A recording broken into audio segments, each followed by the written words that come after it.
Sanitary inspector की, जंग बहादुर साहब की, तो उनका अभी फ़ोन जो है वो आउट ऑफ रेंज है। फ़ोन उनका मिल नहीं रहा, सीट पर वो है नहीं। सबॉर्डिनेट्स जो कि उनके सहकर्मी हैं, वो उनका कहना है कि वो भी फील्ड में है।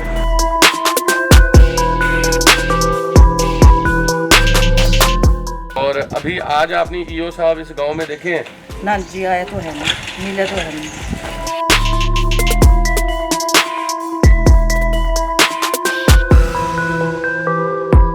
कोई आयुष्मान बीमा योजना के तहत कैंप लगना था, आपके स्कूल में नहीं है कोई कैंप? कोई नहीं है।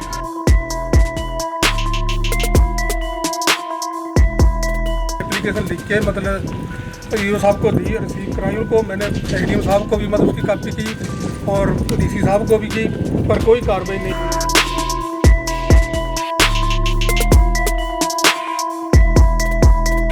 ਸਾਡੇ ਸ਼ਹਿਰ 'ਚ ਮੈਂ ਕੂੜੇ ਨੂੰ ਪ੍ਰੋਸੈਸਿੰਗ ਕਰਨ ਵਾਸਤੇ ਸੈਪਰੇਟਰ ਵੀ ਮੰਗਾ ਲਿਆ ਜਿਹੜਾ ਕਿ ਆਪਰੇਸ਼ਨਲ ਹੈ। ਬੇਲਿੰਗ ਮਸ਼ੀਨ ਵੀ ਲਗਾ ਲਈ। ਕੰਸਟਰਕਸ਼ਨ ਹੈ, ਡਿਮੋਲੀਸ਼ਨ ਸਾਈਟ ਵੀ ਸਾਡੀ ਚੱਲ ਰਹੀ ਹੈ, ਉਹਦੇ ਲਈ ਵੀ ਅਸੀਂ ਕ੍ਰਸ਼ਰ ਮੰਗਾਇਆ ਹੋਇਆ। ਗੱਲ ਕਰਦੇ ਹਾਂ ਲਾਲੜੂ ਕੌਂਸਲ ਦੀ। ਸਵੱਛ ਭਾਰਤ ਭਾਰਤ ਸਰਕਾਰ ਦਾ ਇੱਕ ਨਾਰਾ, ਇੱਕ ਮੁਹਿੰਮ। ਅੱਜ ਕਿਤੇ ਨਾ ਕਿਤੇ ਉਹ ਮੁਹਿੰਮ ਦਮ ਤੋੜਦੀ ਨਜ਼ਰ ਆ ਰਹੀ ਹੈ। ਉਦੋਂ ਪਤਾ ਲੱਗਾ ਜਦੋਂ ਕਿ ਈਓ ਸਾਹਿਬ ਬਲਜਿੰਦਰ ਸਿੰਘ ਜੀ ਦੇ ਬਾਰੇ ਪਤਾ ਲੱਗਾ ਕਿ ਉਹ ਫੀਲਡ ਵਿੱਚ ਗਏ ਹੋਏ ਨੇ। ਔਰ ਇਸ ਦੇ ਨਾਲ ਹੀ ਈਓ ਸਾਹਿਬ ਦੇ ਨਾਲ ਜਦੋਂ ਫੋਨ ਤੇ ਗੱਲਬਾਤ ਕਰਦੇ ਆ, ਉਹਨਾਂ ਨੇ ਦੱਸਿਆ ਕਿ ਉਹ ਆਯੁਸ਼ਮਾਨ ਬੀਮਾ ਯੋਜਨਾ ਤਹਿਤ ਮਗਰਾ ਪਿੰਡ ਅਤੇ ਹਸਨਪੁਰ ਪਿੰਡ ਵਿੱਚ ਡੇਰੇ ਲਾਏ ਹੋਏ ਨੇ। ਪਰ ਜਦੋਂ ਏਵਨ ਪੰਜਾਬੀ ਟੀਮ ਉੱਥੇ ਪਹੁੰਚੀ ਤਾਂ ਕਿਸੇ ਵੀ ਕਿਸਮ ਦਾ ਕੋਈ ਕੈਂਪ ਨਹੀਂ ਸੀ ਲੱਗਾ ਹੋਇਆ, ਬਲਕਿ ਉਸੇ ਦਿਨ ਆਯੁਸ਼ਮਾਨ ਬੀਮਾ ਯੋਜਨਾ ਤਹਿਤ ਪਿੰਡ ਜਲਾਲਪੁਰ ਵਿਖੇ ਕੈਂਪ ਲਗਾਇਆ ਗਿਆ ਸੀ। ਉੱਥੇ ਮੌਜੂਦ ਕੌਂਸਲ ਸਟਾਫ ਨੇ ਦੱਸਿਆ ਹੈ ਕਿ ਅੱਜ ਇਸ ਪਿੰਡ ਵਿੱਚ ਕੈਂਪ ਲਗਾਇਆ ਜਾਵੇਗਾ। ਈਓ ਬਰਜਿੰਦਰ ਸਿੰਘ ਨੂੰ ਮਿਲਣ ਦਾ ਇੱਕੋ ਹੀ ਕਾਰਨ ਸੀ ਕਿ ਉਹ ਉਸ ਤੋਂ ਫੀਡਬੈਕ ਲੈਣ ਕਿ ਉਹ ਲਾਲੜੂ ਬਾਰੇ ਕੀ ਕਹਿਣਾ ਚਾਹੁੰਦੇ ਨੇ, ਜੋ ਕਿ ਨੇੜੇ ਦੇ ਪਿੰਡ ਵਿੱਚ ਗੰਦਗੀ ਦੇ ਨਾਲ ਲੋਕ ਜੂਝ ਰਹੇ ਨੇ। ਪਰ ਜਲਦੀ ਹੀ ਬਲਜਿੰਦਰ ਸਿੰਘ ਦੇ ਨਾਲ ਉਹਨਾਂ ਦੇ ਦਫ਼ਤਰ ਵਿੱਚ ਵੀ ਸੰਪਰਕ ਕੀਤਾ ਗਿਆ।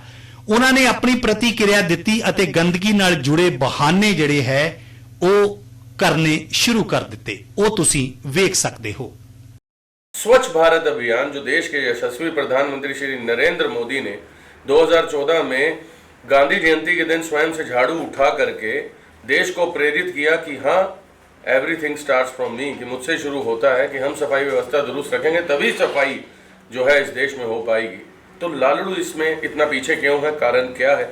पॉलीथीन के भी चलान हो रहे हैं। बलजिंदर जी, बहुत बहुत स्वागत है आपका। हाँ जी, ਜਦੋਂ ਮੈਂ ਇੱਥੇ ਜੁਆਇਨ ਕੀਤਾ ਸੀਗਾ ਤਾਂ ਸਾਡੇ ਸ਼ਹਿਰ ਦੇ ਵਿੱਚ ਕੋਈ 30 ਜਾਂ 35 ਪਿਟਸ ਸੀਗੀਆਂ ਜਿਹੜੀ ਕਿ ਆਪਰੇਸ਼ਨ ਨਹੀਂ ਸੀਗੀਆਂ। ਹੁਣ ਅੱਜ ਦੀ ਡੇਟ ਦੇ ਵੀ ਸਾਡੇ 70 ਦੇ ਨੇੜੇ ਤੇੜੇ ਪਿਟਸ ਬਣ ਚੁੱਕੀਆਂ। ਡੋਰ ਟੂ ਡੋਰ ਕਲੈਕਸ਼ਨ ਸਾਡੀ 100% ਕਰਤੀ, ਜਿਹੜੀ ਕਿ ਮੈਂ 30 ਤੋਂ ਵੀ ਥੱਲੇ ਸੀਗੀ ਲਾਸਟ ਈਅਰ। ਔਰ ਜਿਹੜੀ ਸੋਰਸ ਐਗਰੀਗੇਸ਼ਨ ਅਸੀਂ ਇਨਫੋਰਸ ਕੀਤੀ ਬਹੁਤ, ਹੁਣ ਨੀਅਰ 100% ਹੈ। ਮੈਂ ਇੱਥੇ ਜਦੋਂ ਆ ਕੇ ਦੇਖਿਆ ਸ਼ਹਿਰ ਦੇ ਵਿੱਚ, ਮੈਂ ਡਿਫਰੈਂਟ ਏਰੀਆ ਦੇ ਵਿੱਚ ਲੋਕ ਕੂੜਾ ਬਾਹਰ ਗੇਰਦੇ ਸੀਗੇ, ਉੱਥੇ ਪਿੱਟਾਂ ਬਣਵਾਈਆਂ ਸ਼ਹਿਰ 'ਚ, ਸੈਗਰੀਗੇਟਡ ਪਿੱਟਾਂ। ਬੜਾ MRF ਸ਼ੈੱਡ ਵੀ ਬਣਵਾਇਆ, ਉੱਥੇ ਵੀ ਅਸੀਂ ਰੇਹੜੀਆਂ ਚੱਲਦੀਆਂ ਕੀਤੀਆਂ। ਪਹਿਲਾਂ ਜਦੋਂ ਮੈਂ ਜੁਆਇਨ ਕੀਤਾ ਇੱਥੇ ਸਿਰਫ 20 ਰੇਹੜੀਆਂ ਸੀਗੀਆਂ, ਉਹ ਵੀ ਫੰਕਸ਼ਨ ਨਹੀਂ ਸੀਗੀਆਂ। ਅੱਜ 42 ਰੇਹੜੀ ਸਾਡੀ ਚੱਲ ਰਹੀਆਂ, ਨਵੀਂ ਟਰਾਲੀ ਵੀ ਲਿਆਂਦੀ ਹੈ। ਪਹਿਲਾਂ ਨਾਲੋਂ ਬਹੁਤ ਇੰਪਰੂਵਮੈਂਟ ਹੈ।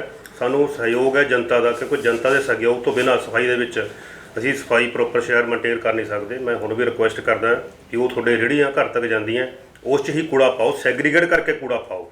ਜੇ ਲੋਕ ਸਹਿਯੋਗ ਨਹੀਂ ਦੇਣਗੇ ਤਾਂ ਸ਼ਹਿਰ ਸਾਫ਼ ਨਹੀਂ ਰਹਿ ਸਕਦਾ। ਸਾਡੇ ਸ਼ਹਿਰ 'ਚ ਮੈਂ ਕੂੜੇ ਨੂੰ ਪ੍ਰੋਸੈਸਿੰਗ ਕਰਨ ਵਾਸਤੇ ਸੈਪਰੇਟਰ ਵੀ ਮੰਗਾ ਲਿਆ ਜਿਹੜਾ ਕਿ ਆਪਰੇਸ਼ਨਲ ਹੈ। ਬੇਲਿੰਗ ਮਸ਼ੀਨ ਵੀ ਲਗਾ ਲਈ। ਕੰਸਟਰਕਸ਼ਨ ਹੈ, ਡਿਮੋਲੀਸ਼ਨ ਸਾਈਟ ਵੀ ਸਾਡੀ ਚੱਲ ਰਹੀ ਹੈ, ਉਹਦੇ ਲਈ ਵੀ ਅਸੀਂ ਕ੍ਰਸ਼ਰ ਮੰਗਾਇਆ ਹੋਇਆ। ਮਤਲਬ ਲਾਸਟ ਈਅਰ ਨਾਲੋਂ ਲੋਟ ਆਫ ਇੰਪਰੂਵਮੈਂਟ, ਹਰ ਤਰ੍ਹਾਂ ਦੀ ਮਸ਼ੀਨਰੀ ਇੱਥੇ ਲਵਾਤੀ, बहुत इंप्रूवमेंट। ਅਸੀਂ ਹੋਰ भी ਅੱਗੇ करांगे, सफाई का पूरा ख्याल रखा जाऊगा। इम्प्रूवमेंट की आपने बात की, लालड़ू की अगर हम बात करें तो लालड़ू में ले दे के 1-2 ग्राउंड है बड़े, जिसे आर्मी ग्राउंड कहा जाता है, और उसके सामने वाला जो ग्राउंड है और वहाँ का जो नज़ारा है। सबसे पहला मेरा सवाल, आपने बोला कि हमने मशीनें भी मंगा ली, सेग्रीगेट का मतलब अलग अलग करना, गीला कूड़ा और सूखा कूड़ा, और ये जानना चाहते हैं कि सबसे पहले गीला और सूखा कूड़ा आखिरकार जाता पेट्स में है, वो कहाँ है, और क्या किसी तरह के रीसाइकलिंग प्लांट में जाता है गीला कूड़ा या सूखा कूड़ा, या उन पेट्स में दबा दिया जाता है? ਜਿਹੜਾ ਗਿੱਲਾ ਕੂੜਾ ਉਹਦੇ ਵਾਸਤੇ ਪਿਟਸ ਬਣੀਆਂ ਹੋਈਆਂ, ਉਹ ਪਿਟਸ ਦੇ ਵਿੱਚ ਗਿਰਦਾ ਹੈ। ਅਲੱਗ-ਅਲੱਗ ਰੇਹੜੀਆਂ ਘਰਾਂ ਤੋਂ ਕਲੈਕਟ ਕਰਦੀਆਂ, ਪਿਟਸ ਦੇ ਵਿੱਚ ਗਿੱਲੇ ਕੂੜੇ ਦੀ ਖਾਦ ਬਣਦੀ ਹੈ। ਜਿਹੜਾ ਸੁੱਕਾ ਕੂੜਾ ਹੈ ਉਹ ਵੀ MRF ਸ਼ੈੱਡ ਬਣੇ ਹੋਏ ਸਾਡੇ ਪੂਰੀ ਕਪੈਸਿਟੀ ਦੇ, ਉਸ ਦੇ ਵਿੱਚ ਅਲੱਗ-ਅਲੱਗ ਸੁੱਕਾ ਕੂੜਾ ਅਲੱਗ ਹੁੰਦਾ ਹੈ। ਉਸ ਨੂੰ ਅਸੀਂ ਜਿਹੜੇ ਪਲਾਸਟਿਕ ਦੇ ਲਿਫਾਫੇ ਆ ਉਹਨਾਂ ਦੇ ਬੇਲਿੰਗ ਬਣਾ ਕੇ ਅਸੀਂ ਪਹਿਲਾਂ ਵੀ ਸੀਮੈਂਟ ਫੈਕਟਰੀ 'ਚ ਇੱਥੋਂ ਭੇਜੇ ਨੇ, ਕਾਫੀ 4-5 ਟਨ 'ਚ 2 ਵਾਰੀਆਂ 'ਚ ਭੇਜ ਚੁੱਕੇ ਹਾਂ। ਤੇ ਹੁਣ ਵੀ ਅਸੀਂ ਸਾਡੇ ਚੱਲ ਰਹੇ ਆ ਫੰਕਸ਼ਨ ਨੇ MRF ਸ਼ੈੱਡ, ਉੱਥੇ ਕਲੈਕਸ਼ਨ ਵੀ ਹੋਈ ਪਈ ਹੈ, ਤੁਸੀਂ ਦੇਖ ਸਕਦੇ ਹੋ। ਬਾਕੀ ਇੱਦਾਂ ਅਸੀਂ ਪਲਾਸਟਿਕ ਦੇ ਚਲਾਨ ਵੀ ਕੱਟ ਰਹੇ ਹਾਂ ਬਹੁਤ ਜ਼ਿਆਦਾ, ਪਰ ਲੋਕ ਪਲਾਸਟਿਕ ਯੂਜ਼ ਕਰਨਾ ਬੰਦ ਨਹੀਂ ਕਰ ਰਹੇ। ਪਲਾਸਟਿਕ ਦੇ ਲਿਫਾਫੇ ਸਰਕੂਲੇਟ ਹੋ ਰਹੇ ਆ, ਅਸੀਂ ਡੇਲੀ ਸਾਡੀ ਟੀਮ ਜਾਂਦੀ ਹੈ, ਜ਼ਬਤ ਵੀ ਕਰਦੇ ਹਾਂ, ਚਲਾਨ ਵੀ ਕੱਟਦੇ ਹਾਂ। ਮੇਰੀ ਰਿਕੁਐਸਟ ਹੈ ਜੋ ਜ਼ਿਆਦਾਤਰ ਡੰਪ 'ਤੇ ਕਿਤੇ ਕੂੜਾ ਪਿਆ ਦਿਖਦਾ ਹੈ, ਜਿਹੜੇ ਸੈਕੰਡਰੀ ਪੁਆਇੰਟਸ ਅਸੀਂ ਰਿਮੂਵ ਕਰਦੇ ਉੱਥੇ ਜ਼ਿਆਦਾਤਰ ਪਲਾਸਟਿਕ ਹੁੰਦਾ ਸੀਗਾ। ਮੇਰੀ ਰਿਕੁਐਸਟ ਹੈ ਕਿ ਪਲਾਸਟਿਕ ਦਾ ਯੂਜ਼ ਬੰਦ ਕਰੋ, ਇਹਦੇ ਕਰਕੇ ਸਾਰਾ ਗੰਦ ਪੈ ਰਿਹਾ ਸ਼ਹਿਰ 'ਚ ਕਿਤੇ ਜੇ ਪੈਂਦਾ, ਅਦਰਵਾਈਜ਼ ਸ਼ਹਿਰ ਸਫਾਈ ਲਈ ਕੋਈ ਕਮੀ ਨਹੀਂ ਹੈ। ਸੈਨੇਟਰੀ ਇੰਸਪੈਕਟਰ ਜੰਗ ਬਹਾਦਰ ਸਿੰਘ ਨੇ ਦੱਸਿਆ ਹੈ ਕਿ ਉਹ ਅਜੇ 8 ਮਹੀਨੇ ਪਹਿਲਾਂ ਹੀ ਲਾਲੜੂ ਕੌਂਸਲ ਵਿੱਚ ਆਇਆ ਸੀ ਔਰ ਉਸ ਸਮੇਂ ਸੈਨੇਟਰੀ ਇੰਸਪੈਕਟਰ ਜੰਗ ਸਿੰਘ ਬਹਾਦਰ ਨੇ ਆਪਣਾ ਮੁਹਾਵਰਾ ਆਪਣਾ ਮੀਆਂ ਮਿੱਠੂ ਸਾਬਤ ਕੀਤਾ ਤੇ ਆਪਣੀ ਪ੍ਰਸ਼ੰਸਾ ਦੇ ਪੁਲ ਬੰਨੇ। ਉਹਨਾਂ ਨੇ ਦੱਸਿਆ ਹੈ ਕਿ ਲਾਲੜੂ ਵਿੱਚ ਸਫਾਈ ਵਿਵਸਥਾ ਚੰਗੀ ਤਰ੍ਹਾਂ ਰੱਖੀ ਹੋਈ ਹੈ, ਪਰ ਜਿਵੇਂ ਕਿ ਤੁਸੀਂ ਤਸਵੀਰਾਂ ਵਿੱਚ ਵੇਖ ਸਕਦੇ ਹੋ ਕਿ ਲਾਲੜੂ ਵਿੱਚ ਵਾਰਡ ਨੰਬਰ 17 ਹਨ ਔਰ ਪਰ ਇੱਕ ਵੀ ਸ਼ਬਦ ਨਹੀਂ ਹੈ ਕਿ ਇੱਥੇ ਸਫਾਈ ਪ੍ਰਣਾਲੀ ਸਹੀ ਨੇ। ਤੁਸੀਂ ਵੇਖ ਸਕਦੇ ਹੋ ਬਲਕਿ ਹਰ ਜਗ੍ਹਾ ਗੰਦਗੀ ਦੇ ਢੇਰ ਲੱਗੇ ਹੋਏ ਨੇ। हरपाल सिंह जी बता रहे हैं 4 साल से इतनी गंदगी है, रिट डाल दी हाई कोर्ट में, क्यों नहीं सफाई होती, कारण क्या है? सर सफाई करते हैं, ये देखो सबसे पहले जो लोग गंदगी भरते हैं, ठीक है ना जी, ये उठनी चाहिए। जो पॉलिथीन है ये सब गिरता है। इसमें तो एक भी पॉलिथीन नहीं नजर आ रहा मुझे इस जगह पर। हाँ, पॉलिथीन नहीं, कोई ऐसा आपकी मशीन या ट्रैक्टर ट्रॉली नहीं है जो उठा करके गंदगी ले जाए? नहीं सर, इसके ऊपर तो सफाईदार है। आपका तो काम है सिर्फ झाड़ू लगाना। हाँ जी, तो झाड़ू लगाना, नाली निकालना। तो आप लोगों ने कभी अपने अधिकारियों को नहीं बताते जाकर के? बताया था जी, पूछे साहब ने, साहब को पूछो, बंदे बुलाए थे, ठीक है जी।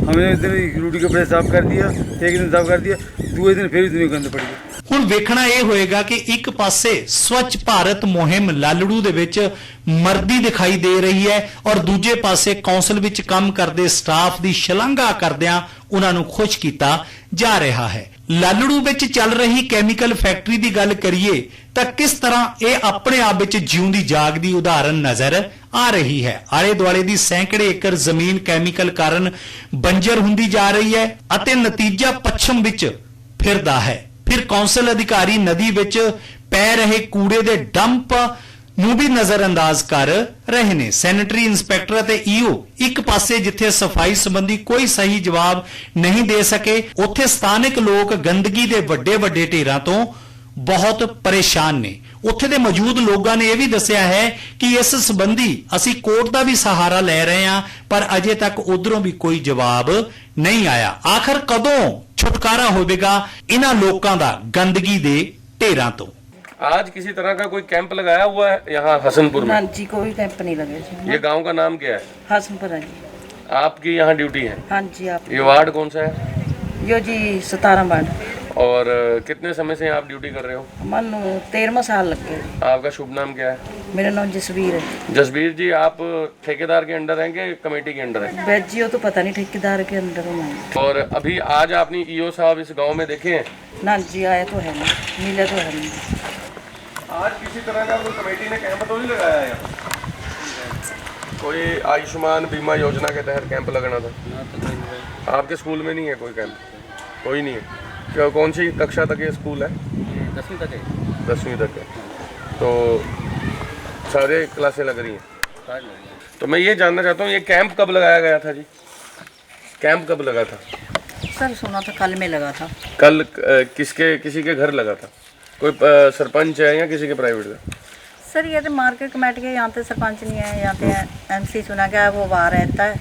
पहले स्कूल में कहते थे, फिर गुरुद्वारा साहब में कहते थे, मैंने सुना था किसी के घर में लगा। किसी के घर में लगा। MC मौजूद था वहाँ? नहीं सर, उस टाइम में तो शायद MC नहीं था, मुझे नहीं पता है सर, मैं कैंप में नहीं आई हूँ। कैंप में आप गए नहीं, लेकिन हाँ ये पता है कि कैंप लगा था। जी सर। चलिए, बहुत बहुत शुक्रिया। हरपाल सिंह जी, मैं ये जानना चाहता हूँ इतनी गंदगी कितने समय से? ये गंदगी जी 3-4 साल से पड़ी है।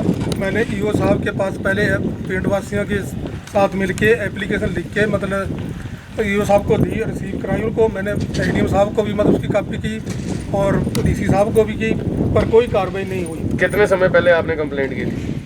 ये 4-5 महीना हो गया जी। 5 महीने से कोई उस पर कार्रवाई कोई नहीं? कार्रवाई नहीं हुई। उसके बाद मैंने महीने के बाद रिमाइंडर भी दिया, उस पर भी कोई कार्रवाई नहीं हुई। कापियों की भी सारे को की, मतलब एसडीएम साहब को भी, डीसी साहब को भी, डायरेक्टर साहब को भी, पर किसी ने कोई सुनवाई नहीं की। जब मेरी कोई सुनवाई नहीं की तो मैंने मानयोग हाई कोर्ट में इसके नाजायज़ कब्जों के लिए और इस गंदगी के लिए मतलब अपनी रिट डाली है, वो 20 मार्च लगी हुई है। आपने कहा गंदगी के लिए रिट डाली हाई कोर्ट में, नाजायज कब्जा शब्द भी इस्तेमाल किया। नाजायज कब्जों पर हम चलें उससे पहले मैं ये जानना चाहता हूँ, क्या आप इस गंदगी को लेकर के आपने सैनिटरी इंस्पेक्टर जो कि जंग बहादुर है उनसे चर्चा नहीं की कि भाई साहब इतनी गंदगी? वो की है जी, वो बोल रहे हैं कि मेरा काम है नाले साफ कराना, मेरा काम है नाले साफ कराना, ये ईओ साहब की नॉलेज में लेके आओ। मैंने ईओ साहब की नॉलेज में रिटर्न में दिया, पर मेरी कोई सुनवाई नहीं। ईओ साहब क्या कहते हैं जितनी बार भी मिले आप? वो तो कह रहे करा देंगे, बस एक ही बात है, करा देंगे, कराना किसी ने है नहीं। और कम से कम इस जो ईओ साहब हैं बरजिंदर सिंह, हाँ जी, इनको कहते हुए आपको 4 साल हो गए। 4 साल से वो इसी सीट पे हैं? नहीं 4-5-6 महीने से मतलब मेरे को इनको रिटर्न में भी बोला, जमाने में भी बोला, पर कोई सुनवाई नहीं है। सबसे पहले ये जानना चाहेंगे कि कितने से कितने बजे तक क्या समय रहेगा, कि जैसे अभी पता चला हमें, अभी आप आधे घंटे पहले यहाँ पहुँचे हैं, कितने गाँव आज कवर करने वाले हैं? आज तो सर यहीं का कवर होगा, क्योंकि काफ़ी सारे लोग हैं जिनके पेंडिंग पड़े हुए हैं जी। तो लगभग कितने बजे तक बैठने वाले हो आप? 6 या 7 बजे तक तो यहाँ। और ये जो बीमा योजना है, ये हमारे दर्शकों को भी बताएं कि जिन्होंने अभी ये कार्ड नहीं बनवाया और उन्हें भी फ़ायदा हो सके, पूरे पंजाब में, पूरे देश में इस योजना का फ़ायदा उठा पाए लोग। इसका फ़ायदा ऐसा है क्योंकि लोगों के पास इतने पैसे नहीं होते, कई बार कुछ भी मिसहैपनिंग हो जाती है, तो किसी भी सरकारी हॉस्पिटल में तो लोग इलाज करवाते हैं, लेकिन प्राइवेट हॉस्पिटल में भी ये कार्ड चलेगा। प्राइवेट हॉस्पिटल में 5 लाख का बीमा हर साल मतलब पूरी फैमिली को मिलता ही मिलता है, चाहे वो एक्सीडेंटल इंश्योरेंस हाँ हो, जी, कोई भी हो।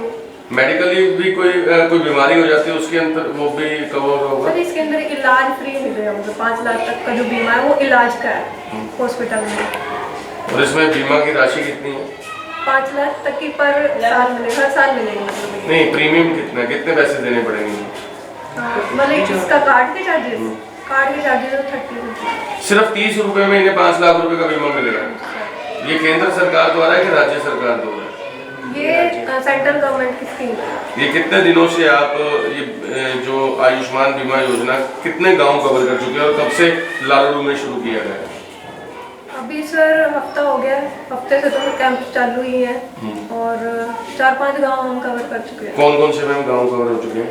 बसी है, गाजीपुर है और जलालपुर हो गया, वार्ड नंबर 5 काफ़ी सारे हैं। वार्ड नंबर 5 हो गया, बसी हो गया, लालड़ू हो गया और हसनपुर भी हो गया। हसनपुर में भी कैंप लगाया हुआ है। हसनपुर में आज कैंप तो नहीं लगा हुआ है। कहाँ लगा हुआ है?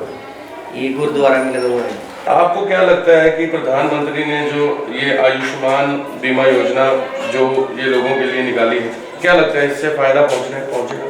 यहाँ से फायदा पहुंचेगा, क्योंकि गरीब लोग बहुत हैं, तो हम 5 लाख का जरूरी नहीं है हर किसी के पास 5 लाख रुपए होते हैं। तो मान लो अगर किसी को कोई भी एक्सीडेंट या कुछ भी हो सकता है तो हम 5 लाख रुपए में जाके अपना इलाज करवा सकते हैं। कितने गांव कवर कर चुके हैं? सर इस टाइम हम भोलू माजरा जी, दप्पर गांव, दप्पर कॉलोनी है जी। ऑलरेडी मतलब ये डेली रूटीन में जी हर गांव में जो कमेटी के अंडर एरिया आ रहा है जी, हर गांव में हम ये जाके कार्ड, आयुष्मान वाले कार्ड बना रहे हैं। चाहे वो 17 के 17 वार्ड हैं, चाहे वो गाँव। हाँ जी 17 वार्ड कमेटी के अंडर। आज कौन कौन से गाँव में कैंप लगे हैं? आज हमने लगा रखा है जी हसनपुर गांव में लगा रखा है जी, दप्पर कॉलोनी में भी लगा रखा है जी, और यहाँ पे जलालपुर में भी लगा, ये अपना जलालपुर गांव में भी लगा रखा है जी, लालड़ू में भी लगाया हुआ है। लालड़ू कहाँ पे लगा है?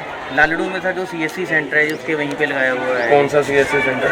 ये अपना ये जसविंदर रोड पे है जी। लेकिन हसनपुर में आज कोई कैंप नहीं लगा, क्योंकि हम गुरुद्वारा भी देखा है, सरकारी स्कूल भी देखा है और आंगनवाड़ी भी देखा है। सर वहाँ पे हसनपुर गांव में लगा हुआ, मैं आपको अभी चेक करके उनसे बात करके बता देता हूँ। लेकिन हसनपुर गांव वालों का कहना है कि कल भी हसनपुर गांव में कैंप लगा था जी। आज जो था 11 बजे के बाद वहाँ पे कैंप लगाना था जी। शायद हो सकता है कि कैंसिल ना हो गया। हाँ जी वो मैं अभी पता करना। वैसे हसनपुर गाँव में लगा हुआ। रोजाना कितने गाँव कवर कर रहे हैं? रोजाना सर 1 गाँव कवर कर रहे हैं। इस टाइम हमने बस्सी गाँव कवर कर दिया है जी। ਏਵਨ ਪੰਜਾਬੀ ਚੈਨਲ ਲਈ ਸਵਰਨਜੀਤ ਸਿੰਘ ਬਾਵਾ ਦੀ ਰਿਪੋਰਟ। ਮੈਂ ਆਪਣੇ ਇਹ ਮੋਢਿਆਂ ਤੇ ਗੋਡਿਆਂ ਤੋਂ ਬਹੁਤ ਦੁਖੀ ਸੀ। ਮੇਰੇ ਲਈ ਤਾਂ ਤੁਰਨਾ ਫਿਰਨਾ ਵੀ ਇੰਨਾ ਔਖਾ ਹੋਇਆ ਸੀ, ਮੈਂ ਦੱਸ ਵੀ ਨਹੀਂ ਸਕਦਾ। ਪਰ ਜਦ ਤੋਂ ਮੈਨੂੰ ਫੀ ਰਿਲੀਫ ਮਿਲਿਆ 2.5-3 ਮਹੀਨੇ ਇਸਤੇਮਾਲ ਕਰਨ ਤੋਂ ਬਾਅਦ ਗੋਡੇ ਵੀ ਓਕੇ, ਮੋਢੇ ਵੀ ਓਕੇ। ਜੀ ਤੁਸੀਂ ਵੀ ਕਿਸੇ ਇਸ ਤਰ੍ਹਾਂ ਦੀ ਬਿਮਾਰੀ ਤੋਂ ਪਰੇਸ਼ਾਨ ਹੋ तो बेझिझक होकर इसनूं इस्तेमाल करो। सिर्फ 2.5-3 महीने ये 125 बीमारियां तक का इलाज कर सकता है। फी रिलीफ हमेशा याद रखो। बस कुछ दिनों तो मैनू बालों की बड़ी समस्या सी, मेरे बाल झड़ने शुरू हो गए सी।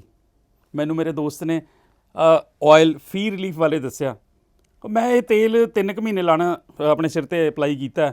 ये बिल्कुल आयुर्वैदिक तेल है, इसका कोई साइड इफेक्ट नहीं है। तो मेरे बाल ਜਿਹੜੇ ਗੰਜਪਣ ਪੈਣਾ ਸ਼ੁਰੂ ਹੋ ਗਿਆ ਸੀ ਉਹ ਦੁਬਾਰਾ ਆਉਣ ਲੱਗ ਗਏ। ਤੇ ਮੈਨੂੰ ਤਾਂ ਬੜਾ ਫਾਇਦਾ ਦਿੱਤਾ ਇਸ ਨੇ। ਜੇ ਤੁਹਾਨੂੰ ਵੀ ਕਿਸੇ ਇਸ ਤਰ੍ਹਾਂ ਦੀ ਪ੍ਰੋਬਲਮ ਦਾ ਤੁਸੀਂ ਸਾਹਮਣਾ ਕਰ ਰਹੇ ਹੋ ਤਾਂ ਇਹ ਤੇਲ ਲਾਣਾ ਨਾ ਭੁੱਲੋ।